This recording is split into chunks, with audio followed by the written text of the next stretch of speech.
Сәлем қыздар, бүгін сіздермен сырники жасайтын боламыз. Менің есімім Дана Мырзакулова, каналыма қош келдіңіздер. Сырники жасау үшін бізге не қажет? Біріншіден, видеоны ең соңына дейін көру қажет. Ал творожный, міне, творог қажет, домашний, үй жағдайында.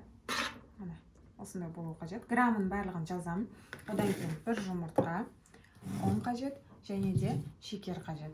Сонымен қатар міндетті түрде блендер қажет. Творогқа 3 столовые ложки шекер қосам. Оған 2 столовые ложка мука қосам, яғни ұн, және бір жұмыртқа қосам. Осыны қазір блендерден өткіземін. Барлығын блендерден өткізіп шығамын. Міне творогты осылай блендерден өткізген соң осылай болады. Астына ұн төсейміз кішкене. Енді осыны домалатамыз. Жақсылап домалатып, қазір майға қуырамыз. Міне. Бұлайынан.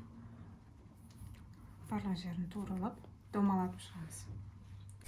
Міне майды қосып, сырникилерімізді салып шығамыз. Екі жағын қуырамыз. Доп-домалақ етіп, формасын үлкейту, кішірейту ол сіздерге, өздеріңізге байланысты. Енді де осының екі жағын қазір қуырамын. Міне келесі беткі жағына ауыстырып шығып жатырмын. Барлығын ауыстырып шығамын. Және вареньемен подача ретінде берсеңіздер де жақсы кетеді.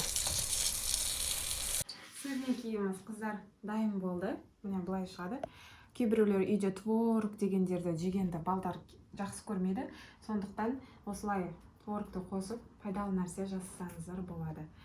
Отбасыларыңызға міндетті түрде жасап көріңіздер, бала шағаларыңызға таңғы асқа міндетті түрде жасап көріңіздер. Ешқандай шикі, еш нәрсе болған жоқ. Көріп тұрсыздар ғой. Каналға лайк басып қойыңыздар, видео ұнаса жасап көріңіздер, және де отзывпен міндетті түрде бөлісіңіздер. Сәттілік.